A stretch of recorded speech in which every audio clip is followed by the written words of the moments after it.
Hello बच्चों, आइए start करते हैं एक नया चैप्टर इलेक्ट्रोकेमिस्ट्री। ठीक है, तो एक काफी इंपॉर्टेंट सेक्शन है आईआईटी मेंस के लिए भी और आईआईटी एडवांस के लिए भी, जेई के लिए।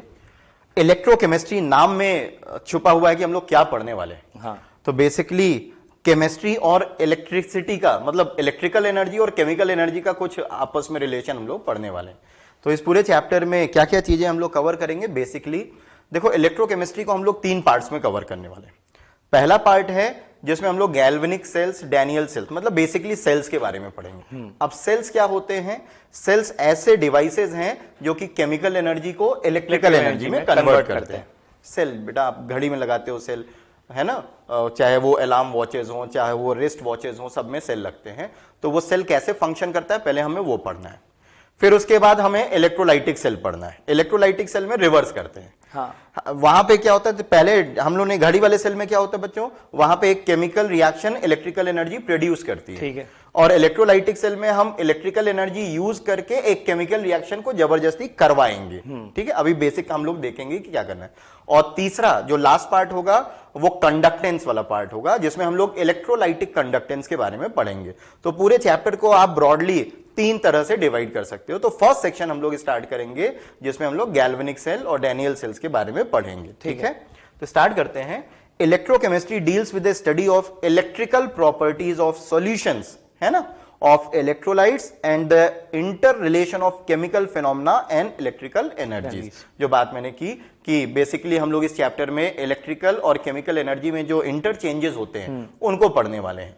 एक बात और आपको ध्यान रखना है कि हम लोग जो भी चीजें पढ़ने वाले हैं वो सॉल्यूशंस के लिए। हाँ। और इलेक्ट्रोलाइटिक सॉल्यूशन के लिए। इलेक्ट्रोलाइट्स क्या होते हैं? जो आयंस प्रोड्यूस करते हैं।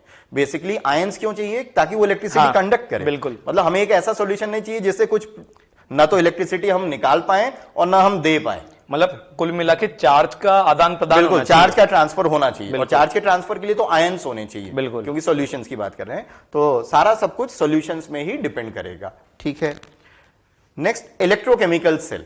वो जो सेल मैंने पहले बताया कि जिसमें हम लोग एक केमिकल रिएक्शन से इलेक्ट्रिकल एनर्जी ऑब्टेन करते हैं, उसको हम लोग क्या बोलते हैं बेटा? Electrochemical cell. अब electrochemical cell it is a device for inter converting chemical energy into electrical energy और वाइस वर्सा। अब ये 2 तरह के होते हैं। एक तो होता है इलेक्ट्रोलाइटिक सेल जिसमें हम जबरदस्ती रिएक्शन कराते हैं, और एक होता है जिसमें रिएक्शन होकर इलेक्ट्रिकल एनर्जी प्रोड्यूस होती है। Electrochemical cells are of 2 types. First is galvanic और वोल्टैइक सेल, ये सेल, और दूसरा इलेक्ट्रोलाइटिक सेल। अब दोनों में डिफरेंस क्या है समझिएगा। गैल्वेनिक सेल में अ स्पॉन्टेनियस केमिकल रिएक्शन, स्पॉन्टेनियस मतलब अपने आप होने वाली chemical reaction, will produce electrical energy. तो बेसिकली एक स्पॉन्टेनियस केमिकल रिएक्शन से इलेक्ट्रिकल एनर्जी प्रोड्यूस करेंगे, वो होगा गैल्वेनिक सेल या वोल्टैइक सेल में। जबकि इलेक्ट्रोलाइटिक सेल में हम क्या करेंगे, एक नॉन स्पॉन्टेनियस रिएक्शन को फोर्स करेंगे होने के लिए with the help of external electric current या इलेक्ट्रिकल एनर्जी की मदद से हम एक नॉन स्पॉन्टेनियस रिएक्शन को कराएंगे। किसमें? इलेक्ट्रोलाइटिक सेल में। मतलब सर कुल मिला के हम इसमें जो रिएक्शन आसानी से नहीं होती है, उसको एक्स्ट्रा एनर्जी देके करवा रहे हैं। बिल्कुल, एक अपने आप नहीं होगी, उसको जबरदस्ती हम करा रहे हैं और इलेक्ट्रिकल एनर्जी की मदद से करा रहे हैं। हीट करके नहीं करा रहे हैं, इलेक्ट्रिकल एनर्जी से। तो इसी नाम इलेक्ट्रोलाइटिक सेल। यहां क्या है? Spontaneous chemical reaction generates an electric current और EMF. EMF is electromotive force. बच्चों ये आपको मालूम है ना, ईएमएफ पोटेंशियल डिफरेंस हम लोग जनरेट करते हैं। और यहां पे N electric current drives a non spontaneous reaction. So this is basic contrast, मतलब एक में कुछ और है, दूसरे में उसका जस्ट रिवर्स है।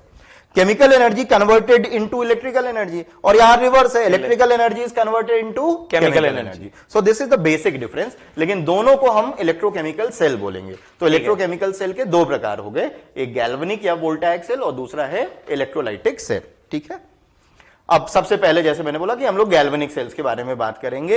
अ cell in which the chemical energy is transform into electrical energy, ये पहले बात हो चुकी है। The chemical reaction occurring in a galvanic cell is a spontaneous redox reaction. Sir मुझे लगता है ये चीज इंपॉर्टेंट है, ये जो ये है रेडॉक्स रिएक्शन। बेसिकली हमें करंट चाहिए, इलेक्ट्रिसिटी चाहिए। इलेक्ट्रिसिटी का मतलब है चार्ज मूव करना चाहिए, फ्लो ऑफ इलेक्ट्रॉन्स होने चाहिए। हाँ। तो रिडॉक्स रिएक्शंस वो रिएक्शंस होती हैं जिसमें लॉस और गेन ऑफ इलेक्ट्रॉन्स होता है। सही बात। तो रिडॉक्स रिएक्शन एक नेचुरल चॉइस होता है। हाँ। इस तरह के सेल्स को प्रोड्यूस करने के लिए। क्यों? क्योंकि वहां पे लॉस और गेन ऑफ इलेक्ट्रॉन्स होता है, मतलब इलेक्ट्रॉन्स का मूवमेंट अलाउड है। हाँ। तो ऐसे मूवमेंट में हमें इलेक्ट्रिसिटी ऑब्टेन करने में इजीली ऑब्टेन कर सकते हैं। तो इस कारण से रिडॉक्स रिएक्शंस होती हैं, ये चीज इंपॉर्टेंट है। ठीक है। Galvanic cell is made up of two half cells, anodic and cathodic. Basically sir जैसे हम लोग रिडॉक्स में पढ़ा था, जब रिएक्शंस पढ़ी थी, जब हम लोग रिएक्शन को बैलेंस कर रहे थे तो दो हाफ रिएक्शन पढ़ी थी, एक ऑक्सीडेशन हाफ रिएक्शन और एक रिडक्शन हाफ रिएक्शन। तो ये जो सेल है गैल्वेनिक सेल, ये दो कंपार्टमेंट से मिलकर बना होता है, या दो इंडिविजुअल हाफ सेल से बना होता है। मतलब हाफ सेल कंबाइन करके कंप्लीट सेल। अब वो जो एक हाफ सेल होता है उसको एनोडिक हाफ सेल बोलते हैं और दूसरे हाफ सेल को कैथोडिक हाफ सेल बोलते हैं। एनोडिक हाफ सेल में बच्चों क्या होगा? ऑक्सीडेशन, और कैथोडिक में रिडक्शन। एनोड पे हमेशा ऑक्सीडेशन होता है और कैथोड पे हमेशा क्या होता है? रिडक्शन। तो बेसिकली दो हाफ रिएक्शंस हैं।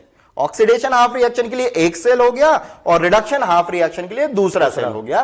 तो दो हाफ सेल हो गए और दोनों को ज्वाइन करके कंप्लीट सेल बना लेते हैं, तो वो एक रिडॉक्स रिएक्शन हो जाती है। ठीक है। The cell reaction is of redox kind, oxidation takes place at anode. बच्चों ये चीज इंपॉर्टेंट है, इसका आप हमेशा ध्यान रखना, ये चीज हमेशा सही होगी। हाँ।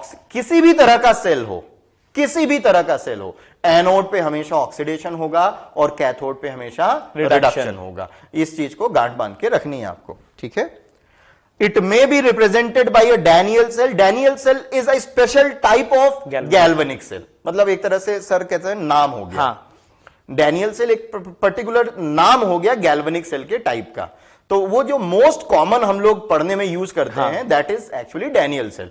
डैनियल सेल बेसिकली जिंक और कॉपर इलेक्ट्रोड्स का बना है। तो डैनियल सेल में एनोड क्या होता है? Zinc dipped in zinc sulphate, और कैथोड क्या होता है? Copper dipped in copper sulphate. तो ये बेसिकली डैनियल सेल है। मतलब ये पर्टिकुलर इलेक्ट्रोड्स हैं, तो उस काइंड ऑफ गैल्वेनिक सेल को हम क्या नाम दे देंगे? Daniell cell, on the name of scientist. ये साइंटिस्ट के नाम थे जिन्होंने इस पर्टिकुलर एनोड और कैथोड को लेके एक सेल फॉर्म किया था, तो इस कारण से डैनियल सेल।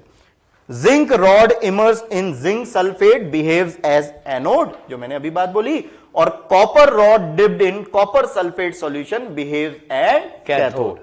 इस चीज का ध्यान रखिएगा।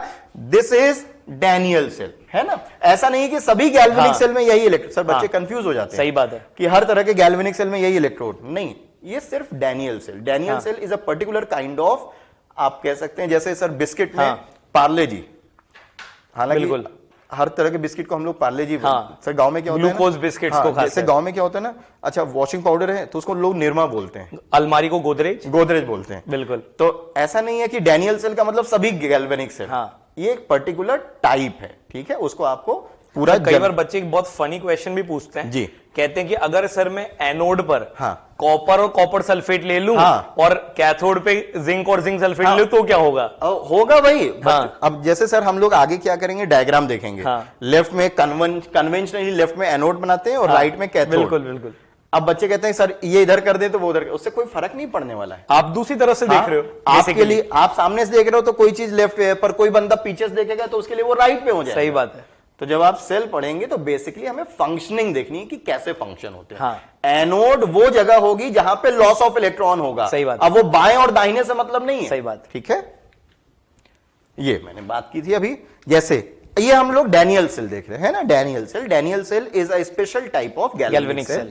इसमें बेटा जिंक रॉड या zinc metal is dipped in zinc sulphate solution. Zinc sulphate solution contain zinc +2 ions. Zinc +2 और सल्फेट आयंस होंगे जिंक सल्फेट सॉल्यूशन में, और राइट साइड पे copper dipped in copper sulphate है। तो ये हमारा कैथोड है और ये हमारा एनोड है। कैसे फंक्शन करता है उस पर भी आएंगे बेटा। यहां पे ऑक्सीडेशन होता है, मतलब लॉस ऑफ इलेक्ट्रॉन्स होता है। ठीक है। तो कौन लूज करेगा इलेक्ट्रॉन? ये जिंक इलेक्ट्रॉन लूज करता है। वो जो इलेक्ट्रॉन्स होते हैं वो इस वायर के थ्रू ट्रेवल करते हैं कॉपर पे, और यहां पे होता है रिडक्शन कैथोड पे। रिडक्शन किसका होगा? Cu+2 का। Cu+2 को इलेक्ट्रॉन चाहिए, तब वो कॉपर में कन्वर्ट होगा। सही बात है। वो इलेक्ट्रॉन कहां से आ रहे हैं? ये देखो इधर आ रहे। तो ये क्या होता है, एक तरह से इलेक्ट्रॉन का मूवमेंट लेफ्ट से राइट, मतलब एनोड से कैथोड इलेक्ट्रॉन का मूवमेंट। तो कन्वेंशनली इलेक्ट्रॉन का मूवमेंट अगर एनोड से कैथोड है तो आपको करंट एक्सटर्नल सर्किट में कैथोड से एनोड मिलेगी। ठीक है, इस चीज का ध्यान रखना। ये इस तरह के, ये जो आपने एक तरह से, सर ये यूट्यूब बोल सकते? बिल्कुल सर, है ना, YouTube, inverted YouTube. Inverted YouTube, बच्चे यूट्यूब से कुछ दूसरा ही समझते हैं। तो ये यूट्यूब है, इसमें इलेक्ट्रोलाइट्स फिल्ड होते हैं, इनका क्या फंक्शन होता है वो आगे हम लोग डिस्कस करेंगे। इसको सॉल्ट ब्रिज बोलते हैं। हाँ, सॉल्ट ब्रिज बोलते हैं। बेसिकली इस पूरे सिस्टम की ये इलेक्ट्रिकल न्यूट्रलिटी को मेंटेन करता है। अभी देखेंगे कि क्यों जरूरी है इलेक्ट्रिकल न्यूट्रलिटी को मेंटेन करना। बेसिक स्ट्रक्चर ये है डैनियल सेल का, और ऑलमोस्ट ऐसे ही सभी गैल्वेनिक सेल आपको देखेंगे। मतलब एक तरफ होगा ऑक्सीडेशन और दूसरी तरफ होगा रिडक्शन।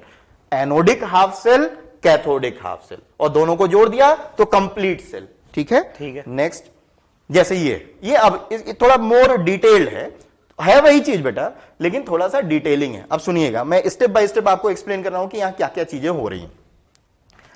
ये कौन सा इलेक्ट्रोड है? एनोड। एनोड पे क्या होगा? ऑक्सीडेशन। किसका ऑक्सीडेशन हो रहा है? सुनिए, ये जो जिंक रॉड आपने डिप कर रखी है, जिंक का ऑक्सीडेशन होगा, मतलब ये वाली रिएक्शन होगी। तो जिंक किस में चेंज होगा? जिंक +2 में, with the loss of 2 electron.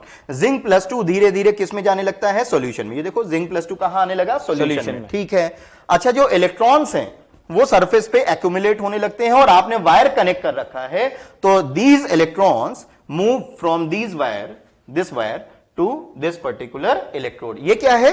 Cathode. अच्छा, कैथोड पे क्या होता है? रिडक्शन। किसका रिडक्शन होना है? किसका रिडक्शन होता है? कॉपर +2 जो सॉल्यूशन में है। हाँ, वो इन दो इलेक्ट्रॉन्स को एक्सेप्ट करके क्या बना लेता है? कॉपर। ये जो कॉपर सॉलिड बना, ये धीरे धीरे यहां पे डिपॉजिट होने लगा। देखो, कॉपर सॉलिड डिपॉजिट होने लगा। तो ये वाला जो इलेक्ट्रोड है, मतलब कैथोड है, उसका धीरे धीरे वेट गेन होने लगता है, जबकि इधर वाले एनोड का वेट लूज होने लगता है। क्यों? क्योंकि ये डिसॉल्व हो रहा है। जिंक +2 में टूट रहा है, डिसॉल्व हो रहा है, इधर टूट रहा है, और इधर क्या हो रहा है? डिपॉजिट हो रहा है। तो ये तो basic, this is oxidation reaction, this is reduction. इसको नेगेटिव टर्मिनल और इसको पॉजिटिव टर्मिनल याद रखिएगा। डैनियल सेल या गैल्वेनिक सेल में एनोड को हम लोग नेगेटिव टर्मिनल बोलते हैं और कैथोड को पॉजिटिव। सर, ये कंट्रास्ट है इलेक्ट्रोलाइटिक सेल। बिल्कुल सर, यहां पे उल्टा रिवर्स होता है। इसको मैं तो ऐसे याद रखता था कि चूंकि जिंक, जैसे एनोड पे ऑक्सीडेशन होता है, तो ये इलेक्ट्रॉन्स यहाँ पे एक्यूमुलेट होने लगते हैं, तो और इलेक्ट्रॉन्स पे कौन सा चार्ज होता है? नेगेटिव। तो इस पे कौन सा चार्ज डेवलप होगा? नेगेटिव। इस चीज को आप ऐसे ध्यान रखो बच्चों। ये देखिए, आपको इस तरह का एक ट्यूब, इन्वर्टेड ट्यूब दिख रहा है। वो ट्यूब जिसको हम लोगों ने पीछे अभी बोला था सॉल्ट ब्रिज, ये सॉल्ट ब्रिज है। सॉल्ट ब्रिज, नमक का पुल। बिल्कुल। तो इसमें वास्तव में नमक है, नमक मतलब सॉल्ट। अब सॉल्ट का क्या फंक्शन है? इसमें किस तरह के सॉल्ट्स होते हैं? इनर्ट इलेक्ट्रोलाइट्स होते हैं। इनर्ट इलेक्ट्रोलाइट्स मतलब ऐसे इलेक्ट्रोलाइट्स जो इन दोनों रिएक्शन में पार्टिसिपेट नहीं करेंगे। जैसे KCl है, KNO3 है, NH4Cl है, एटसेट्रा, विद जेलेटिन, और अगर जेल, अगर ये सेमी सॉलिड जेल होते हैं, जेल, ताकि वो फ्लो ना करे। बिल्कुल, ठीक है, वो जेल में ट्रैप्ड हैं इलेक्ट्रोलाइट्स। अब क्या फंक्शन होता है सुनिएगा। अगर ये रिएक्शन लगातार चलती रहेगी और इसको ना रखें, इसमें अगर इलेक्ट्रोलाइट नहीं होगा, तो थोड़ी देर के बाद ये रिएक्शन रुक जाएगी। बिल्कुल, है ना सर? ऐसा इसलिए क्यों? क्योंकि जैसे ही जिंक +2 में टूटेगा, तो आपको नहीं लगता कि इस सॉल्यूशन में जिंक +2 की मात्रा बढ़ती जाएगी? बिल्कुल। अगर जिंक +2 इस सॉल्यूशन में बढ़ता जा रहा है, इसका मतलब पॉजिटिव चार्ज इस सॉल्यूशन में बढ़ता जा रहा है। हाँ, अब होगा क्या कि जब बहुत ज्यादा पॉजिटिव चार्ज बढ़ जाएगा, तो यहां से जब जिंक डिसॉल्व होगा, मतलब जब जिंक टूटेगा और जिंक +2 बाहर आने की कोशिश करेगा, ये जिंक +2 बाहर आना चाहता है रॉड से, लेकिन बाहर तो बहुत सारा पॉजिटिव चार्ज ऑलरेडी होगा, तो वो रिपल्शन करेगा, मतलब इस वाले जिंक +2 को वो आने नहीं देगा। तो थोड़ी देर के बाद यहां इतना पॉजिटिव चार्ज डेवलप हो जाएगा कि रॉड से जिंक +2 बाहर ही नहीं आ पाएगा, मतलब रिएक्शन ये रुक जाएगी, रिएक्शन रुक जाएगी। वही चीज यहां पे भी होगा। यहां पे क्या होने वाला बेटा, ये जो Cu+2 सॉल्यूशन में है, वो धीरे धीरे धीरे धीरे धीरे धीरे क्या होता जा रहा है? गायब होता जा रहा है। इसका मतलब इस सॉल्यूशन में पॉजिटिव चार्ज कम होता जा रहा है, सल्फेट की मात्रा बढ़ती जा रही है, मतलब निगेटिव का कॉन्सेंट्रेशन बढ़ रहा है कंपेयर टू पॉजिटिव। ये इलेक्ट्रोलाइट इस न्यूट्रलिटी को मेंटेन करने वाला है। क्या करने वाला है?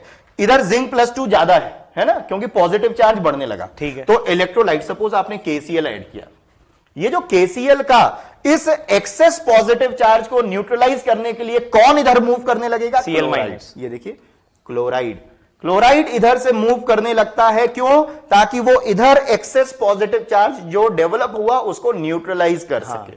साइमल्टेनियसली इधर पोटेशियम मूव करने लगता है। क्लोराइड तो इधर मूव कर रहा है बेटा, पोटेशियम किधर मूव करने लगता है? इधर। ये देखिए पोटेशियम मूव करने लगा, और इधर जो पॉजिटिव चार्ज की कमी हो रही थी उसकी वो भरपाई करने वाला है। मतलब उसकी वो पूर्ति करने वाला है, उसको कॉम्पेंसेट करने वाला है। तो यहां पे क्या आने वाला है? पोटेशियम। ये तो हो गया KCl के लिए। हम लोग आइडियली सर ये भी चाहेंगे कि जो आयंस इधर उधर माइग्रेट कर रहे हैं उनकी माइग्रेटिंग एबिलिटी, मतलब आयंस की मूव करने की एबिलिटी ऑलमोस्ट सिमिलर हो। ऐसा ना हो कि क्लोराइड तो इधर फटाफट इसको पॉजिटिव चार्ज को न्यूट्रलाइज कर रहा है और इधर ये सुस्त एकदम रास्ते में ही पड़ा हुआ है।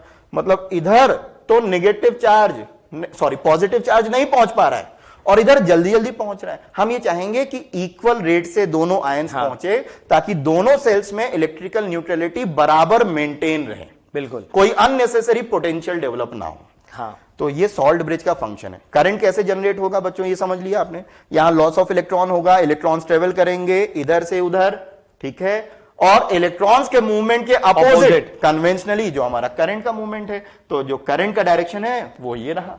ठीक है, इस चीज का आप ध्यान रखेंगे। सॉल्ट ब्रिज का फंक्शन आप समझ गए। आगे हम लोग और डिटेल में इसकी और क्या क्या फंक्शंस हो सकते हैं वो पढ़ेंगे, लेकिन बेसिकली अब हम लोगों ने ये देख लिया कि oxidation takes place at anode and reduction takes place at cathode. ये बेसिक फंक्शनिंग है बेटा, है ना। आगे इन चीजों को और हम लोग पढ़ेंगे। चलिए बच्चों, नेक्स्ट हम देखते हैं construction of a galvanic cell या कंस्ट्रक्शन ऑफ अ सेल। जो अभी तक हमने देखा किस तरीके से कंस्ट्रक्ट किया जाता है। बेसिकली हम लोग वही सारी चीजों का बस एक काजर समराइज्ड फॉर्म देखने वाले हैं, जो चीज ऑलरेडी पढ़ चुके हैं। तो देखो क्या है, दो हाफ सेल्स हैं जैसा आप जानते हैं, it has two half cells each having a beaker या कोई भी ऐसा वेसल जिसमें हम सोल्यूशन रख सकें, ठीक है, containing a metal strip that dips in its aqueous solution. उसी का ही एक्वस सोल्यूशन होना चाहिए जिस मेटल की रॉड को या मेटल की स्ट्रिप को हमने उसके अंदर डिप किया है। जैसे हमने एनोड पर देखा कि जिंक को या जिंक की रॉड को हमने जिंक सल्फेट के ही सोल्यूशन में डिप किया था, और कॉपर रॉड को कॉपर सल्फेट के सोल्यूशन में डिप किया था।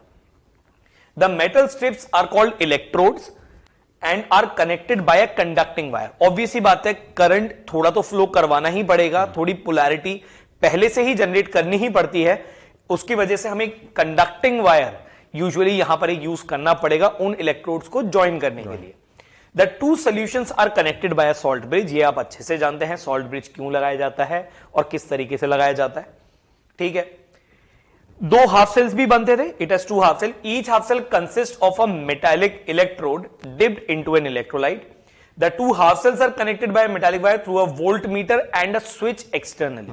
अगेन जैसा मैंने बोला कि उन वायर्स को कनेक्ट करने का पर्पस यह है कि कुछ इलेक्ट्रिसिटी ऑलरेडी हो, जिससे कि प्रोसेस बड़े इजीली हो सके, ठीक है। The electrolytes of the two half cells are connected internally through a salt bridge. Sometimes both the electrodes dipped in the same electrolyte solution and in such cases we do not require a salt bridge. अब ये point थोड़ा सा important है। कई बार क्या होता है, for the sake of simplicity, जैसा सर यूजुअली स्कूल की लेबोरेटरीज में होता है। स्कूल की लेबोरेटरीज में ना, क्योंकि ये पूरा जो अपैरेटस है इसे बनाना मुश्किल भी है, आपको सॉल्ट ब्रिज भी बहुत केयरफुली बनाना होगा। तो यूजुअली क्या होता है कि एक ऐसा सोल्यूशन ले लेते हैं जिसके अंदर दोनों ही इलेक्ट्रोड्स को एक साथ डिप कर दिया। उससे क्या होगा, उन दोनों इलेक्ट्रोड्स को अगर हम एक साथ डिप करेंगे तो उस एक ही सोल्यूशन में कैटायन भी आ जाएगा। मतलब कहा जाए लेट से जैसे जिंक है, तो जिंक जिंक +2 में भी कन्वर्ट हो जाएगा, और उसी सोल्यूशन में कॉपर +2 कॉपर के अंदर कन्वर्ट भी हो जाएगा। मतलब एक ही सोल्यूशन में आपको ऑक्सीडेशन भी देखने को मिलेगा और रिडक्शन भी देखने को मिलेगा। अब एक ही सोल्यूशन है, कंटिन्यूअसली ऑक्सीडेशन रिडक्शन हो ही रहा है, तो मुझे नहीं लगता सॉल्ट ब्रिज की हमें जरूरत पड़ेगी, क्योंकि वो काम कंटिन्यूएशन में एक ही जगह हो रहा है। बिल्कुल, जितना पॉजिटिव चार्ज आया उतना चला भी गया, फिर जितना पॉजिटिव आया उतना चला भी गया, तो overall electrical neutrality already maintained है। तो हमें अलग से कोई एक्सटर्नल इलेक्ट्रोलाइट्स ऐड नहीं करने पड़ेंगे जिससे कि हमें न्यूट्रलिटी को मेंटेन करना हो, ठीक है। अब वर्किंग प्रिंसिपल देख लेते हैं क्या है। मान लेते हैं हम एनोड कंसीडर कर रहे हैं डैनियल सेल का, जो अभी हमने लिया था, जिसमें हमने जिंक की रॉड को जिंक सल्फेट में डिप किया था। अब देखते हैं ये प्रोसेस है, ये जिंक की रॉड हमने यहां पे डिप की। सिचुएशन क्या हुई कि यहां पर जो इस रॉड में जिंक था वो जिंक कन्वर्ट किस में हो गया, जिंक +2 में। जिंक +2 में इसके कन्वर्ट होने से क्या हुआ, इसने इलेक्ट्रॉन्स लूज करे। अब ऑब्वियसली बात है, यहां पे एक वायर कनेक्टेड था, तो वो इलेक्ट्रॉन आप देखो इसकी सरफेस पर एक्यूमुलेट हो जाएंगे, बिल्कुल धीरे धीरे जाने के प्रोसेस में यहां पे एक्यूमुलेट हो जाएंगे। तो बेसिकली हुआ क्या है, ये जो रॉड है ये मोमेंटरीली नेगेटिवली चार्ज्ड होगा। सिचुएशन क्या हुई, रॉड हो गई negatively charge due to accumulation of electron, या कहा जाए जो इसके ऊपर डिपॉजिट हो गए। और ये जो सोल्यूशन है, सोल्यूशन में क्योंकि कैटायन आ गया है अब, तो सोल्यूशन पॉजिटिवली चार्ज हो गया। तो आप नोटिस करो एक ही जगह पर एक नेगेटिव चार्ज भी जनरेट हो गया है, ये कहा जाए एक नेगेटिव जंक्शन जनरेट हो गया है, और एक पॉजिटिव जंक्शन भी जनरेट हो गया है। अब जरा देखते हैं, पढ़ लेते हैं एग्जैक्टली क्या है। The zinc rod is placed in ZnSO4 solution is found to have tendency to go into solution phase when these are placed in contact with their ions or their salt solutions। ये हमें मालूम है already. अब देखो situation क्या है, the zinc atom और metal atoms will move in the solution to form zinc +2, oxidation होगा। After some time the following equilibrium will be established, ये आप ऑलरेडी देख चुके हैं कि जिंक +2 में जाएगा और ये दो इलेक्ट्रॉन बाहर आने की कोशिश करेंगे, ठीक है। There will be accumulation of sufficient negative charge on the rod which will not allow extra zinc ions to move in the solution. अब देखो ये बहुत अजीब सी बात है, अट्रैक्ट करेगा। हाँ, आप ये सोचिए कि जैसे फॉर एग्जांपल ये एक जिंक रॉड है, इसको मैंने सोल्यूशन में डिप किया, तो इसने जिंक +2 दिया, तो इसकी सरफेस पर यहां पर एक्यूमुलेशन हो गया इलेक्ट्रॉन्स का। बिल्कुल। अब अट्रैक्शन स्ट्रांग है, यहीं से जिंक +2 जाएगा, तो वो पॉजिटिव चार्ज जाएगा कैसे जब इलेक्ट्रॉन्स यहां रहेंगे, क्योंकि कंटिन्यूएशन में अट्रैक्शन रहेगा ना, तो वो पॉजिटिव चार्ज सोल्यूशन में आसानी से जा नहीं पाएगा। वही लिखा है यहां पर, this accumulation of extra negative charge जो डेवलप हुआ इस इलेक्ट्रोड के ऊपर, उसने एक्स्ट्रा जिंक आयंस को सोल्यूशन में आने ही नहीं दिया। That is solution will be saturated with zinc +2 ion. इसका ये मीनिंग है, कुछ टाइम बाद आपको ऐसा लगेगा कि इस सोल्यूशन में जिंक +2 का जो कॉन्सेंट्रेशन है वो ऑलमोस्ट कांस्टेंट हो गया, वो बढ़ नहीं रहा है, हमें पता नहीं पड़ेगा, या कहा जाए कोई सिग्निफिकेंट चेंज नहीं आता है सर, है ना, कोई सिग्निफिकेंट चेंज नहीं देखने को मिलता। The positive charge will be more concentrated near the rod, again a logical statement, क्योंकि यहीं से ही जिंक +2 निकल रहा है, तो वो पॉजिटिव चार्ज एक्चुअल में इसी के आसपास ही होगा जहां पर होगा, बिल्कुल, इससे बहुत ज्यादा दूर दूर ज्यादा देखने को नहीं मिलेगा, ठीक है। The extra positive charge of the solution will be more concentrated around the negatively charge rod. Rod पे तो नेगेटिव आ गया था इलेक्ट्रॉन के होने की वजह से, और इसी के आसपास क्या हो गया, एक पॉजिटिव चार्ज आ गया। An electrical double layer, again a very important term, an electrical double layer is developed in the system। ये नेगेटिव, इसी के आसपास पॉजिटिव, तो एक नेगेटिव जंक्शन एक पॉजिटिव जंक्शन आसपास डेवलप हो गए। और आप अच्छे से जानते हैं, आपने फिजिक्स में पढ़ा है कि अगर एक नेगेटिव और पॉजिटिव एक जगह पे पास पास आ जाएं तो उनके बीच में पोटेंशियल डिफरेंस हमेशा डेवलप होता है, ठीक है। उसी को ही हम एक इलेक्ट्रिकल डबल लेयर कह रहे हैं, एक लेयर पॉजिटिव की एक लेयर नेगेटिव की, ठीक है, is developed in the system and hence a potential difference is created between the rod and the solution which is known as electrode potential। very very important term। इस एक electrode का, अभी हमने reduction की बात भी नहीं करी है, हम सिर्फ एनोड की बात कर रहे हैं। इस एनोड पर, इस इलेक्ट्रोड पर एक पोटेंशियल डेवलप हो गया है इन दो लेयर्स की वजह से, एक नेगेटिव लेयर जो इस पे इलेक्ट्रॉन्स की वजह से बनी, और एक पॉजिटिव जो कंसंट्रेटेड हो गया इसके आसपास, उसकी वजह से एक इलेक्ट्रोड पे पोटेंशियल डेवलप हो गया है जी। तो उस पोटेंशियल को हम लोग इलेक्ट्रोड पोटेंशियल कहते हैं। This particular electrode is called anode. At anode oxidation will take place, ये अगेन सर ने बताया था, बहुत इंपॉर्टेंट है, याद रखना ही है। It acts as a source of electron, again logical बात, ऑक्सीडेशन हो रहा है तो इलेक्ट्रॉन का लॉस यहीं से होगा, तो सोर्स भी यही होगा इलेक्ट्रॉन्स का। It is of negative polarity, क्योंकि ये रॉड पे नेगेटिव ही एक्यूमुलेट हुआ है। The electrode oxidation potential is represented by, अब ये रिप्रेजेंटेशन आपको याद रखना है कि जब भी आप किसी एनोड को या किसी भी ऐसे इलेक्ट्रोड को जहां ऑक्सीडेशन हो रहा है उसे रिप्रेजेंट करेंगे, तो मान लेते हैं उसके इलेक्ट्रोड पोटेंशियल को मैंने नाम दिया कैपिटल ई। तो उसके आगे हमें यह देना होता है कि कौन ऑक्सीडाइज हुआ है और किस फॉर्म में हुआ है, बिल्कुल, प्रोवाइडिंग वहां पे हम उनकी स्टेट्स भी लिखें। जैसे यहां पर जिंक सॉलिड था, ये रॉड थी जिंक की, ये स्ट्रिप थी जिंक की जो सॉलिड फॉर्म में थी, ये ऑक्सीडाइज किस में हुआ, जिंक +2 में। पर वो जिंक +2 किस स्टेट में है, एक्वस स्टेट में है, तो ये लिखना जरूरी है। तो हमेशा लेफ्ट से राइट पढ़ेंगे। अगर जिंक सॉलिड से जिंक +2 लिखा है मतलब zinc is converting to zinc +2, ये इसका बेसिक नोटेशन है, कहा जाए जो इस फॉर्म में लिखा जाता है। तो ये फॉर्म इलेक्ट्रोड का किसके लिए होगा, एनोड के लिए, जहां पे ऑक्सीडेशन हो रहा है। एंड रिडक्शन पोटेंशियल, मान लेते यही किसी केस के लिए रिडक्शन पोटेंशियल बन जाए, तो रिडक्शन में क्या होगा, जिंक +2 से जिंक आएगा, बिल्कुल, तो क्या हो गया, जिंक +2 अगेन एक्वस और यहां पर सॉलिड। अगेन ये एक ऐसी टर्म है जो हम बार बार लिखना नहीं चाह रहे हैं, इसलिए जिंक +2 से सीधा जिंक लिख दिया। अंडरस्टूड है कि ये एक्वस होगा और ये सॉलिड होगा, ये अंडरस्टूड है। हाँ, किसी और स्टेट में भी सर कई बार बन जाते हैं, कई बार गैसियस स्टेट में भी आता है, तो वहां स्पेसिफिकली मेंशन्ड होता है कि वो गैस में ही गया है, बिल्कुल, ये चीज आप ध्यान रखें। तो रिडक्शन होगा तो रिडक्शन लिखेंगे, ऑक्सीडेशन होगा तो ऑक्सीडेशन, ऑक्सीडेशन होगा तो कहेंगे ऑक्सीडेशन पोटेंशियल, रिडक्शन होगा तो कहेंगे रिडक्शन पोटेंशियल। ठीक है, कैथोड के बारे में बात कर लेते हैं। अब ये कैथोड की रिएक्शन है, हुआ क्या, यहां से आए इलेक्ट्रॉन्स, है ना, उस पर्टिकुलर सेल से इलेक्ट्रॉन्स यहां मूव कर रहे हैं। सिचुएशन क्या हो रही है, ये जो रॉड थी यहां पे, ये पूरे सोल्यूशन में इसका मैंने मैग्नीफाइड व्यू बना दिया यहां पर, ये पूरा मैग्नीफाइड व्यू है, H2O के मॉलिक्यूल्स हैं। सिचुएशन क्या हो रही है, वो जो इलेक्ट्रॉन्स आए वो मिले इस कॉपर +2 को, क्योंकि इलेक्ट्रॉन को क्या चाहिए, पॉजिटिव चार्ज। उसने देखा सोल्यूशन में बहुत सारा पॉजिटिव है, चलो टूट पड़ते हैं, तो वो सीधा सीधा कॉपर +2 के पास आया। कॉपर +2 ने इलेक्ट्रॉन एक्सेप्ट करके इसके ऊपर डिपॉजिट करना शुरू कर दिया। सही बात, कोई प्रॉब्लम। अब कॉपर +2 अगर इसके ऊपर यहां पे डिपॉजिट होने लग जाएगा तो हमें क्या लगेगा कि इस पर्टिकुलर इलेक्ट्रोड पे पॉजिटिव चार्ज बढ़ना चालू हो गया, बिल्कुल एकदम यही लगेगा। और क्योंकि कॉपर +2 इसके ऊपर डिपॉजिट होने लग गया, इस पूरे सोल्यूशन में SO4 2- जो है वो बढ़ने लग गया, नेगेटिवली। अगेन अब नेगेटिव चार्ज भी जो बढ़ेगा वो भी इसके आसपास ही रहेगा, बिल्कुल। तो जैसे वहां पर एक डबल लेयर बनी थी जिसमें इलेक्ट्रोड नेगेटिव था, आसपास पॉजिटिव था, यहां पर भी एक सिमिलर डबल लेयर बनेगी जिसमें इलेक्ट्रोड पॉजिटिव है और आसपास नेगेटिव है, बिल्कुल।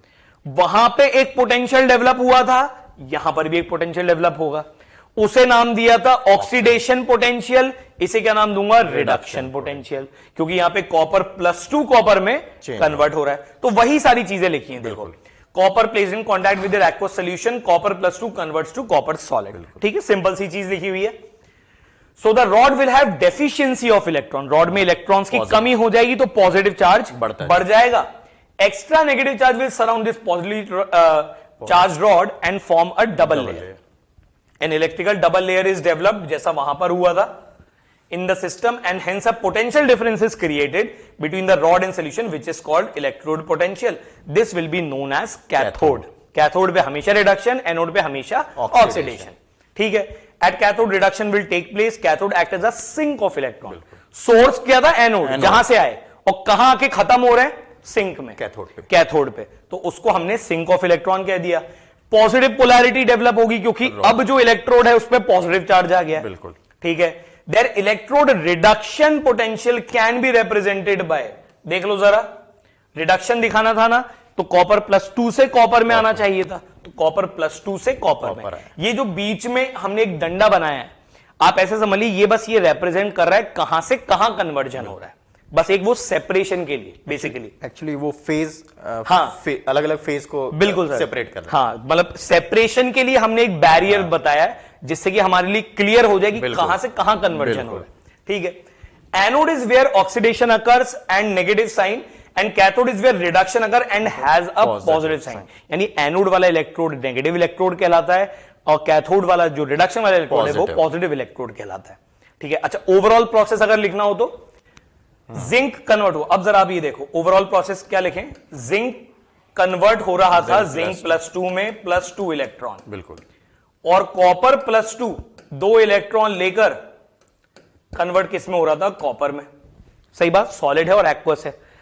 अब जब नेट रिएक्शन लिखते हैं रेडॉक्स में तो आपको पता है ऑक्सीडेशन हाफ और रिडक्शन हाफ इस तरीके से ऐड करते हैं कि इलेक्ट्रॉन्स कैंसिल हो जाए।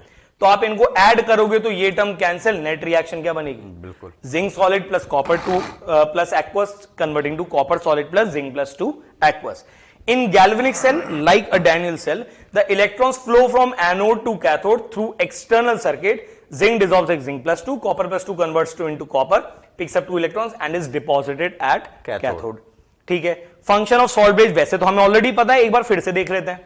A salt bridge is a U-shaped inverted tube that contains a gel permeated with inert electrolyte.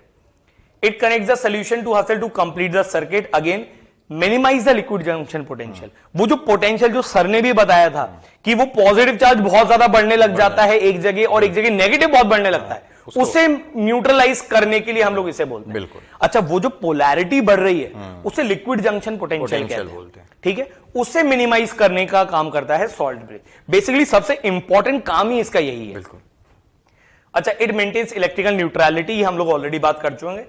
To give continuous flow or generation of current, the simultaneous electrical neutrality of anodic oxidation chamber and cathodic reduction chamber is due to almost same mobility or velocity of K plus and NO3। अगर KNO3 use किया है तो देखो, जैसा sir ने कहा था कि जो मोबिलिटी है आयंस की वो ऑलमोस्ट सेम होनी चाहिए। बिल्कुल। एक जल्दी पहुंच गया, एक बड़े आराम से पहुंच रहा है, मान लेते 2 घंटे बाद, तो कोई मतलब ही नहीं हुआ। तो फिर न्यूट्रलिटी मेंटेन नहीं हो पाई सर। बिल्कुल, फिर तो जंक्शन पोटेंशियल बनेगा। बिल्कुल बनेगा ही बनेगा, और हम वो चाहते नहीं, क्योंकि इम्बैलेंस ऑफ चार्ज। हाँ सर, और सर इसकी वजह से कई बार क्या होता है, इलेक्ट्रोड्स की लाइफ भी खराब होती है, खत्म हो जाएगी।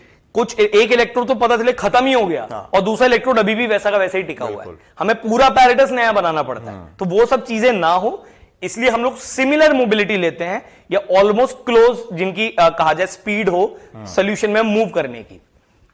If the salt bridge is remove then the voltage drops to 0 and the cell stops working. जैसा ऑलरेडी बात की थी, वो रिएक्शन स्टॉप हो जाएगी वहीं पर। ठीक है। The ions of inert electrolyte should not react with other ions, ये हम ऑलरेडी जानते हैं। And the ions are not oxidized और रिड्यूस्ड एट इलेक्ट्रोड। इनफैक्ट जितने भी इलेक्ट्रोलाइट्स लेते हैं सॉल्ट में, वो बहुत स्ट्रॉन्ग इलेक्ट्रोलाइट्स होते हैं, उनका इजीली ऑक्सीडेशन रिडक्शन हो नहीं पाता, नहीं होने वाला है। Generally tube is filled with a paste of अगर अगर पाउडर। अगेन ये अगर अगर पाउडर यूजुअली होल्ड करने के काम करता है, बेसिकली जेल जैसा ही, जैम जैसा होता है। हाँ, एकदम जेली जैसा बेसिकली कहा जाए। With neutral electrolyte generally not common to anodic और cathodic compartment with porous plugs at mouth of tube। porous plugs again जिससे easily flow हो सके। बिल्कुल ठीक है। It prevents mechanical mixing of two electrolyte solutions।